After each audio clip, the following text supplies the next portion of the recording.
It began with silence. Not the silence that comes from distance, but the kind that follows a secret too delicate to name. When Chinese actor Menglong was found unconscious in his Seoul apartment one late autumn morning, the news broke across Asia like a tidal wave. The official report said a sudden cardiac arrest following exhaustion, but those who had known him closely whispered something deeper. He had been living with an illness he hid from everyone, even from her. At first, Korean media covered it as a brief headline. Chinese actor Menglong passes away at 36, but within hours, one name began to appear in every thread, every fan forum, every quiet corner of the internet. Bae Suzy. They had met by accident 2 years before his death, during a joint photo campaign for a luxury brand in Hong Kong. She was radiant as always, graceful yet grounded, and he, quiet and careful, a man who spoke more with his eyes than with words. Those who were on set that day recalled something strangely magnetic between them. When the cameras stopped flashing, they stayed by the window, sharing coffee in silence. It wasn't flirting, not exactly, but something real. Something only two people who carried too much in their hearts could recognize in each other. He looked at her like she was sunlight he didn't think he deserved. One stylist recalled later in a now-deleted post. From then on, their paths kept crossing, a coincidence that no one believed was truly accidental. When Suzy traveled to Shanghai for a brand event, he appeared at the same venue, days later. When she posted an Instagram story of a piano melody, a melancholic tune with no caption, fans noticed that Menglong had once played the same piece during a live broadcast. Coincidence? Maybe. But fate often hides behind coincidence, doesn't it? As months passed, quiet rumors began to grow. They were never photographed together, not once, yet every time one appeared on camera, the other's name trended beside it. In Korea, fans called them the silent couple. In China, they were known as the unwritten song. Industry insiders whispered that Suzy often flew to Beijing for brand projects that strangely had no official record. And Menglong, usually private, was seen learning Korean phrases in interviews. Sometimes, he would write small notes in Korean on his scripts. A director later confessed. Simple things like, "I miss you today," or "Are you eating well?" He had never mentioned who they were meant for. But Suzy's fans began to notice a subtle change in her too. Her smiles grew softer, her lyrics deeper. Her latest single at that time, Even If It's Just Once More, was rumored to have been written for him. Behind the cameras, however, things weren't as peaceful as the rumors suggested. Menglong had been battling a rare heart condition, one he kept secret from his management and friends. The doctors had warned him about the dangers of overwork, but he continued to film, perform, and travel, driven by something stronger than fear, the desire to create memories before time slipped away. He once told a close friend in an interview that was never aired, "I don't want to be remembered as a sad ending. I just want to be remembered as someone who felt love." At that time, no one understood what he meant. Now, it makes sense. In early spring of that same year, he flew quietly to Seoul. No press, no public appearance, just a few quiet days off. Fans assumed he was taking a break from filming.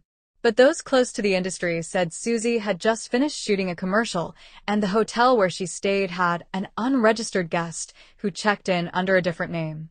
That night, witnesses claimed to have seen two people on the Han River Bridge. A woman in a cream coat, a man in a black mask. They walked slowly, talking softly, then stood together under the streetlight. One fan who passed by later posted, "They looked like two people saying both hello and goodbye at once." No one could confirm it was them. But Suzy later posted a picture of the Han River, captioned with just 3 words. "The moon stayed." When the news of his death came months later, she was filming overseas. The crew reported that she didn't cry, not at first. She just stood there, holding her phone, reading the headline again and again. And then, quietly, she walked off set. That night, Suzy's agency released a short statement. Suzy is deeply saddened by the news of Menglong's passing. She wishes his family strength during this difficult time. But fans noticed something else. She didn't post on social media for 21 days. When she finally did, it was a photo, an empty chair by a window, sunlight spilling across a half-empty coffee cup. No caption. Just a small white heart emoji. And the fans understood.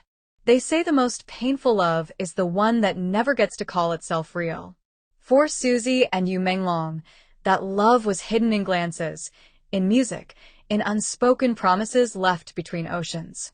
He left too soon, but perhaps, just perhaps, he knew she would understand without words. Because sometimes, love doesn't need to be public to be true. Sometimes, it's enough that the moon stayed. Don't forget to like, comment, and subscribe for more touching K-drama stories and emotional news-style narratives. In the weeks following Menglong's death, the entertainment world stood still. Fans lit candles, shared his old interviews, and replayed the songs he once covered on live streams. But for Suzy, the grief came in quiet waves, in the kind of silence that fills every corner of a room, even when you're surrounded by people. She attended memorials in private. Her agency denied any personal connection, yet insiders whispered that she had sent flowers to Beijing under an anonymous name. A white bouquet with a single blue hydrangea, his favorite flower. When reporters asked her about him during a variety show appearance weeks later, she paused for a moment and smiled softly. He was someone who understood silence, she said. And then she looked away, blinking quickly, the way someone does when they're holding back tears. That single sentence was enough to break the internet. But before that silence, before his final night, there had been moments that only the two of them knew. Moments that now lived in fragments of memory, in the hearts of those who saw them but didn't understand what they were witnessing. A producer who worked with Suzy on a drama remembered a peculiar evening 6 months before Menglong's passing. She received a phone call during rehearsal. She left for a while and came back with her eyes red. She didn't say a word, but her acting that day had a kind of pain you can't fake. Later, fans connected that date to the time when Menglong was rumored to have collapsed briefly during filming in Hangzhou. He had refused hospitalization, insisting it was exhaustion. But perhaps, even then, his body had already begun its quiet goodbye. In Beijing, among the few items found in Menglong's apartment, one object caught attention, a small leather notebook. His handwriting was neat, almost calligraphic. The pages were filled with short reflections, poetry, and a few lines in Korean. The page that broke everyone's heart read simply, "If someday I stop answering, don't wait for me in daylight. Wait for me in music, in the moonlight that never fades." The handwriting matched his. The words, unmistakably his. Beside that page, a small photo was tucked inside, Suzy, smiling under cherry blossoms, her hair caught in the wind. The photo wasn't public. It had never appeared online. No one knows how he got it. Those who knew them said they had met quietly at least 4 times after their first campaign. Once in Hong Kong, once in Seoul, twice in Beijing. Their favorite spot, according to a friend, was a small cafe near Buxin Hanok village. The owner, an elderly woman, recalled a gentleman who always wore a black cap and ordered green tea for himself and hot cocoa for the lady. They didn't talk much, she said. But when they looked at each other, the air felt different, like everything around them slowed down. She had no idea who they were until weeks later, when photos of Menglong filled the news. She cried quietly when she realized. Behind the veil of fame, both had been carrying invisible weights. Suzy, once labeled Korea's nation's first love, had long confessed to feeling trapped by her own image, the need to always smile, to always be perfect. Menglong, on the other hand, had struggled with loneliness, a soft-spoken artist misunderstood by his own fame. Together, they found something unspoken, not a relationship in the usual sense, but a refuge. A quiet corner of the world where they could simply be. He once told a friend, "When she talks, it feels like home, even if I never walk through that door." That was the last time he ever mentioned her. After his death, Suzy began carrying a small notebook of her own. During interviews, she sometimes flipped through it before speaking, as if reminding herself of something only she could see. Her closest circle revealed that she had begun visiting the same cafe they used to go to, alone, quietly, often before sunrise. One morning, a fan accidentally saw her sitting there, staring out the window. She wasn't crying. She wasn't smiling either. She just whispered something under her breath before standing up and leaving. Later that day, she posted on her Instagram story, "You said the moon never fades. But tonight, it hurts to see it shine." The post vanished after an hour. But in that moment, millions knew.